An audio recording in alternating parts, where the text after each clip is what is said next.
Good morning students. आज का हमारा टॉपिक है अर्थक्वेक रेजिस्टेंट स्ट्रक्चर्स में यूनिट नंबर 2 स्ट्रक्चरल डायनामिक्स।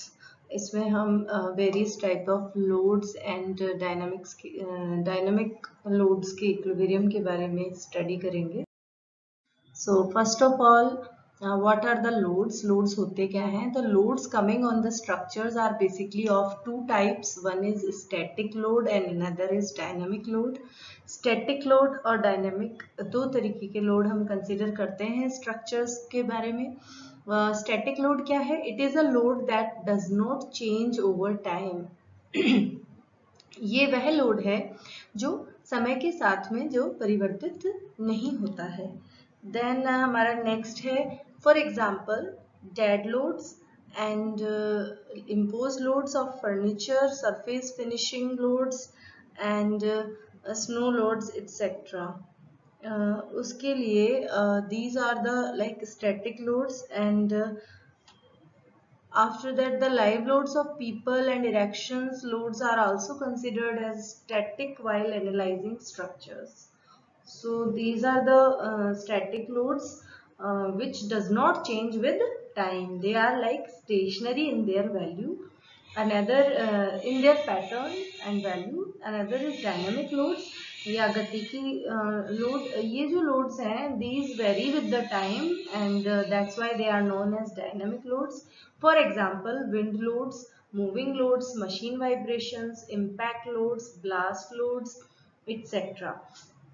तो विंड लोड आप देखेंगे, विंड इज कॉन्स्टेंटली मूविंग, तो ये जो लोड लगाती है स्ट्रक्चर पे, that load is also changing with the time, it is not a constant load. Another is like machinery vibration loads. These loads are also like changing loads with the time as the revolutions of the machine, or blast loads in the mining work, when blasting is done through some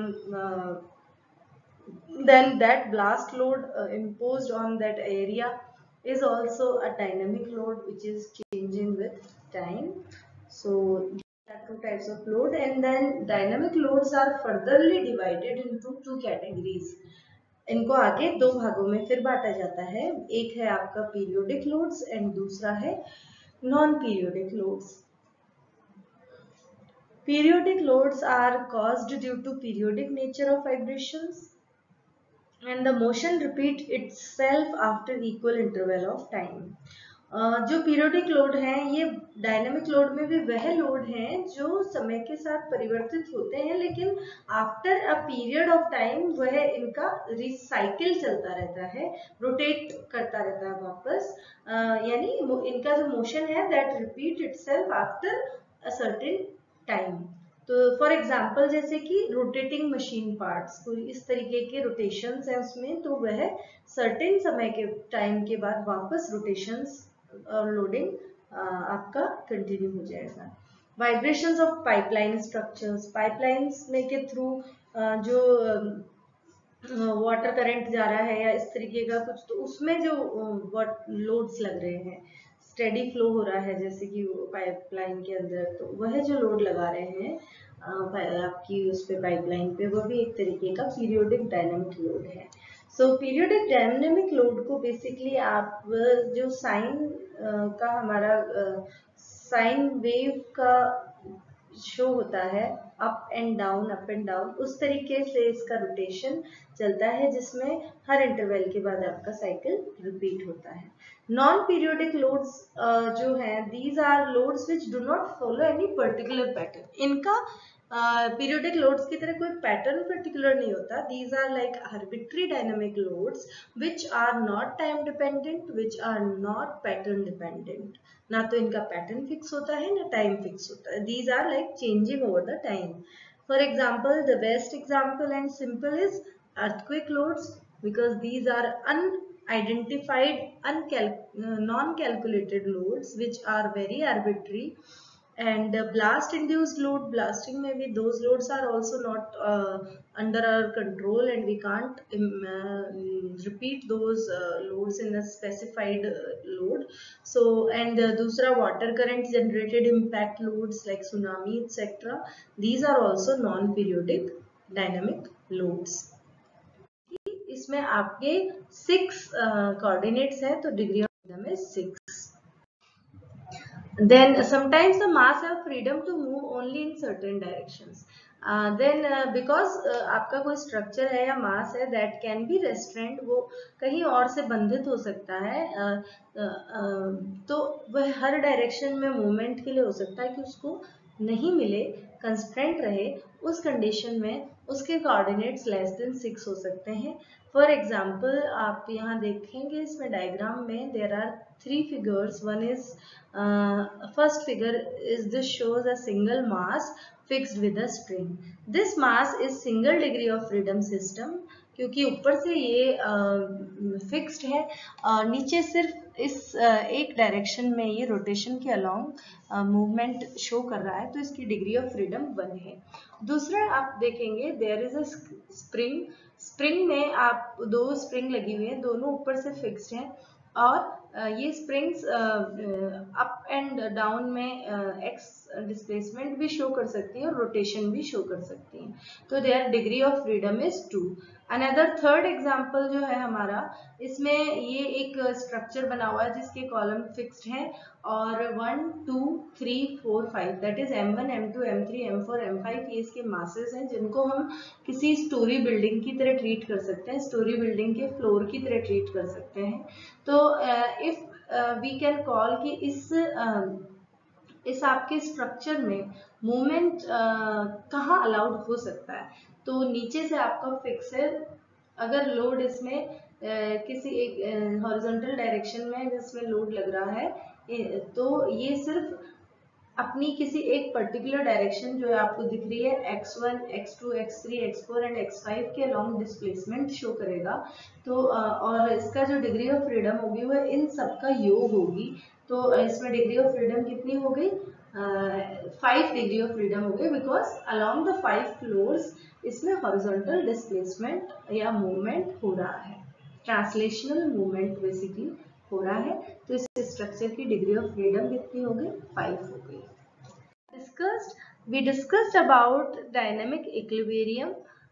आप यहाँ पे इस figure में देख सकते हैं कि जो फिगर 2.4 है इसमें डैम्प्ड फ्री वाइब्रेशंस मूव कर रहे हैं. ये vibrations ultimately it comes to an end. Next हमारा इसमें टॉपिक है fundamental natural period. When ground shakes, the base of a building moves with the ground and the building swings back and forth. If building were rigid, then every point in it would move by the same amount as the ground. So fundamental natural period या मूल अवधि काल होता क्या है basically, जब ground shake करता है अर्थक्वेक के कारण या किसी अदर रीजन के कारण, तो जो बेस ऑफ बिल्डिंग होता है वह आगे और पीछे डायरेक्शन में उस मोमेंट में मूव करता है, क्योंकि मोमेंट उसको भी आगे ले जाता है और जो उसका रिस्टोरिंग फोर्स है वह उसको वापस पीछे की ओर लगाता है, inertia force. If the building were rigid then every point in it would move by the same amount as the ground, but most of the buildings are flexible. So उस केस में क्या होता है, different parts move back and forth by different amount.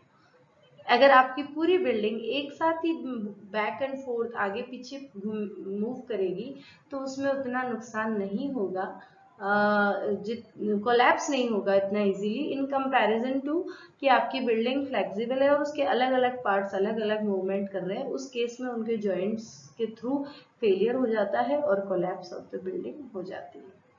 So these oscillations are periodic and time taken. ये जो इसमें move and back जो move करता है आगे पीछे आपका स्ट्रक्चर, ये ऑसिलेशंस पीरियोडिक होते हैं और टाइम टेकन होते हैं. Time maybe in some second or a fraction of second, and for each complete cycle of oscillation this time is same and it is known as fundamental natural period of the building. For particular building their oscillation period is same. Value of this fundamental natural period T, which is represented by capital T. This T depends upon building flexibility and mass. ये building की flexibility पे depend करता है। जितनी ज़्यादा building flexible होगी, आपका मास उतना ही ज़्यादा मूव करेगा, उतना ही ज़्यादा ऑसिलेशन पीरियड उसका बढ़ेगा, उसका फंडामेंटल नेचुरल पीरियड बढ़ेगा। जितनी ज़्यादा आपका बिल्डिंग का मास होगा, उतना ही ज़्यादा आपका बिल्डिंग का फंडामेंटल पीरियड अगेन बढ़ेगा और उतना ही ज़्यादा बिल्डिंग को डैमेज होगा। मोर द फ्लेक्सिबिलिटी, सो हम क्या कंक्लूड कर सकते हैं कि फ्लेक्सिबिलिटी जितनी ज़्यादा होगी, हमारा फंडामेंटल नेचुरल पीरियड उतना ही ज़्यादा होगा, as well as mass of building का मास जितना ज़्यादा होगा, उसका फंडामेंटल नेचुरल पीरियड उतना ही ज़्यादा होगा। इसीलिए जो हाई राइज बिल्डिंग्स होती हैं, multi storey buildings, during earthquakes उनका फंडामेंटल नेचुरल पीरियड ज़्यादा होगा, और ज़्यादा जब होता है तो उनमें फिर चांसेस ऑफ डैमेज और collapse is more in comparison to a small unit house, और उसमें डैमेज ज़्यादा होगा। Generally taller buildings are more flexible and have larger mass, and therefore they have a longer time, which is fundamental natural period. So as I said कि fundamental natural period of high rise building will be more. As the building is high rise, their fundamental natural period will be more. And on the contrary, जो लो to medium rise buildings हैं, उनका fundamental natural period short होगा। इसी category के आधार पे buildings को 3 categories में divide किया जाता है। One is rigid building, then semi rigid building, and another is flexible building.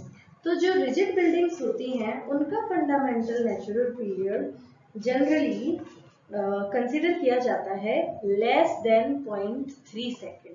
0.3 second से भी कम जिनका होता है वह बिल्डिंग रिजिड बिल्डिंग्स की कैटेगरी में आती हैं। जिन बिल्डिंग्स का फंडामेंटल नेचुरल पीरियड 0.3 से 1 सेकेंड तक का होता है, वह सेमी रिजिड बिल्डिंग कैटेगरी में आती हैं, जो कौन सी हो गई, low to medium rise buildings. And जिन बिल्डिंग्स का fundamental natural period T more than 1 second में आता है, वह आपकी फ्लेक्सिबल बिल्डिंग कैटेगरीज में आती हैं। तो ये जो टॉलर बिल्डिंग्स हैं, that those comes under those comes under flexible buildings. अब स्टोरीज वाइज भी इसका फिक्स होता है। If building is more than 15 storey, then 15 storey से ज्यादा अगर हाई राइज बिल्डिंग है, तो उसका फंडामेंटल नेचुरल पीरियड 1 सेकेंड या उससे ज्यादा होगा। लेकिन अगर बिल्डिंग 2 से 6 स्टोरी तक की है, यानी मीडियम राइज बिल्डिंग है, उस केस में उसका फंडामेंटल नेचुरल पीरियड आधा सेकेंड होता है, 0.5 second. And if your building is 1 और 2 स्टोरी, तो उसका fundamental natural period just 0.05 second होता है। तो वी कैन सी कि बिल्डिंग की फ्लेक्सिबिलिटी कितना ज्यादा इफेक्ट करती है अर्थक्वेक आने पे उससे होने वाले डैमेजेस में। एक आपकी 1 और 2 स्टोरी बिल्डिंग है और एक आपकी 15 स्टोरी बिल्डिंग है, तो 15 स्टोरी बिल्डिंग में फेलियर और डैमेजेस के चांसेस बहुत ज़्यादा बढ़ जाते हैं इन कंपैरिजन टू स्मॉल 1 और 2 स्टोरी बिल्डिंग के। So we need to consider the dynamic loads. ये सब किसकी वजह से हो रहा है? डायनामिक लोड्स की वजह से। तो जनरली स्ट्रक्चर्स में स्टैटिक लोड को ही कंसिडर किया जाता है डिजाइनिंग में, but we should surely consider the dynamic loads which are random in nature. अब डायनामिक लोड्स बिकॉज ये इनकी अकरेंस इतनी नहीं होती है, स्टैटिक लोड्स की अकरेंस प्रोबेबिलिटी बहुत रेगुलर होती है और रेगुलरली अवेलेबल होते हैं, तो डिजाइनिंग में उनको वेल कंसिडर किया जाता है। वेयर एज जो आपके डायनामिक लोड्स हैं, जैसे कि आपका अर्थक्वेक लोड हो गया, आपकी मशीन वाइब्रेटरी लोड हो गए, या ब्लास्टिंग लोड्स हो गए, या इस तरीके के वाटर करंट जनरेटेड लोड्स हो गए, तो ये लोड्स इतने फ्रिक्वेंट नहीं है, देयर अकरेंस इतनी जल्दी हमेशा प्रेजेंट नहीं रहते आपके स्ट्रक्चर में, लेकिन इनकी सो मैनी ईयर्स में कभी एक बार भी प्रोबेबिलिटी होती है।